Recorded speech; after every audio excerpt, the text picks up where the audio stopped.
Murder in the morning from the Hidden Killers podcast. Do you remember Gypsy Rose Blanchard and Dee Dee Blanchard? Do you remember watching the documentary about them or the mini-series that was on Hulu? This is the story of the mother who had Munchausen by proxy syndrome and convinced her daughter and convinced the world until she was in her 20s that her daughter had all these different ailments, had to get her surgeries and this and that, and it was all made up.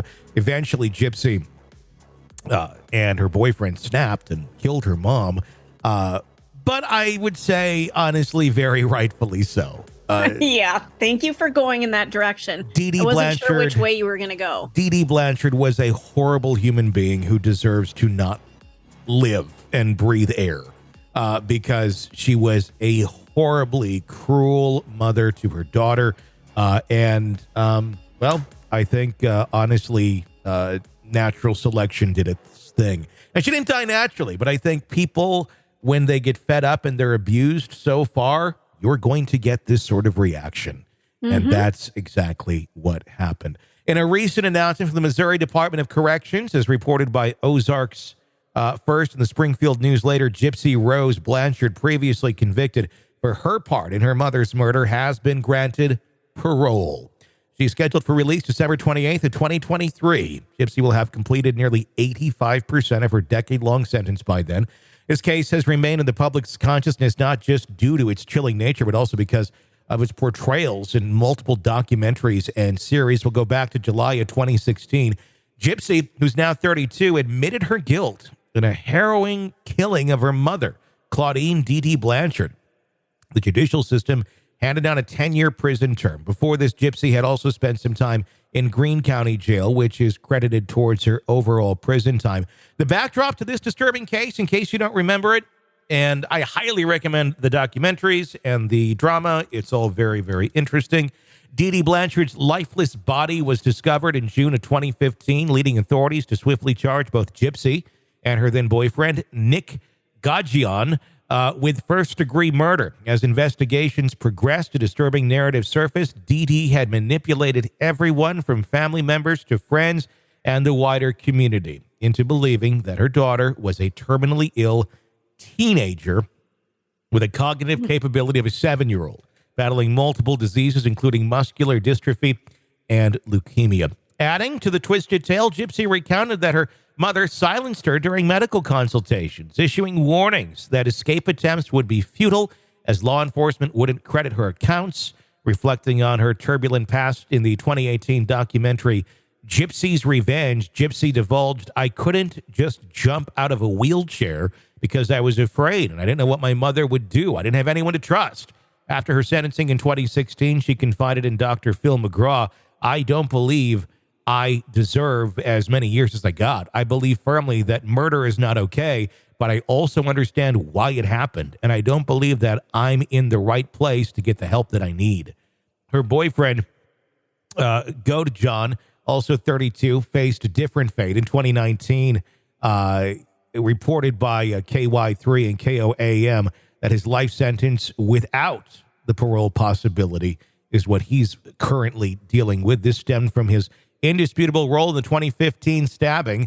Goat John, who met Gypsy online and journeyed from Wisconsin to be with her in Missouri, reminisced about his time in the 2019 prison interview for Oxygen, a special Gypsy Rose and Nick, A Love to Kill.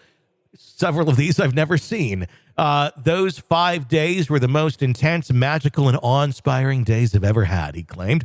I don't know that those would be the right words to describe when you went and killed someone. But yeah. Hey, I don't think he got out much either.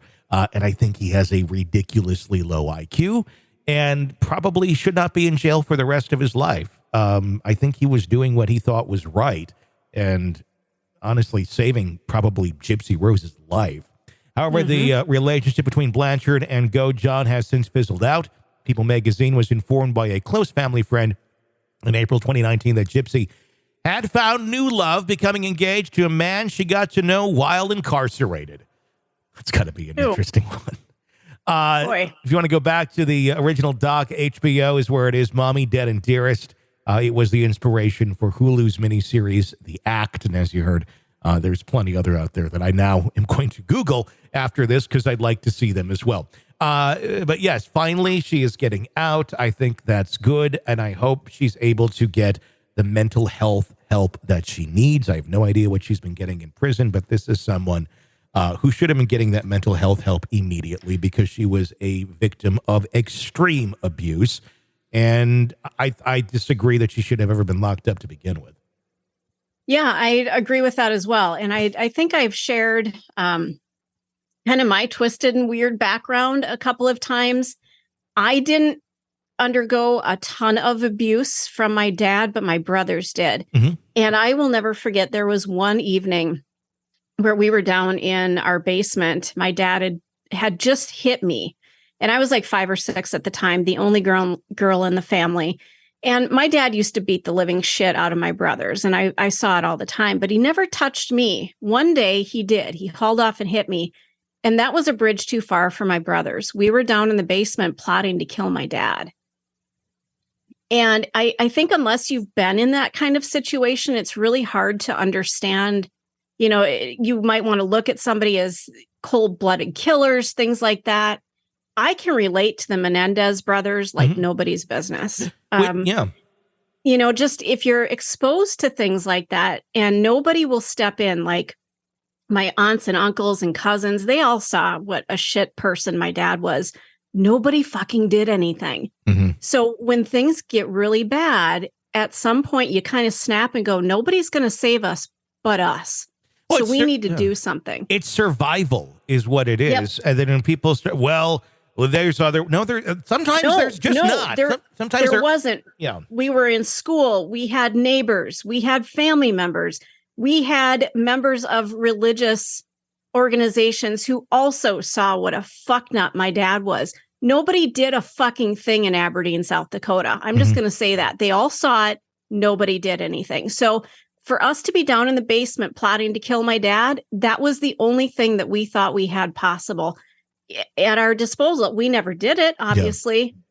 Yeah. But to get in that mindset, man, do I understand it. I really do. Yeah, I mean, you get pushed so far, it comes down to survival. Someone is being evil towards you and has no regard for you, only themselves. That's what one is going to do when there's no other options. And that really seems to be what happened here with, Dee Dee Blanchard. That child, even though she was a young adult at the time, she would have ended up dying under the care of Dee Dee if she stayed in that house without a easily doubt. She would have done something. I mean, she had people convinced that she had leukemia, muscular dystrophy. Where were the doctors? How were they not seeing this? Well, that's another crazy part of the whole story is the procedures that she had done over the years when they weren't even needed. And that's where I look at the going, isn't the doctor supposed to step in here at some time and say, there really is no need for this? Like, what are we? I would hope so. Why? But if you just keep pushing, well, they feel this way. Well, maybe we'll try this, try that. I don't know. But I think that should have, I think it has been looked at actually a little bit closer. But overall, just a utterly chaotic situation. Ended up punishing people simply trying to survive and get away from their abuser. And that's how the story ended, or that's where it's left right now with she's about to get out, but her accomplice, the one who thought he was, trying to save her life, in jail for the rest of his life. And really, this is a kid that isn't playing with a full deck. He's got some mental health problems, I think, just naturally. And this is not, it's inhumane, I think, the way this whole thing went down. Yeah, and it feels that way. He was trying to do a good thing. And, we don't want to ever say that taking somebody's life is a good thing. But in this case, that was the only way to save this poor girl. And I get it. I totally get it. It's not right.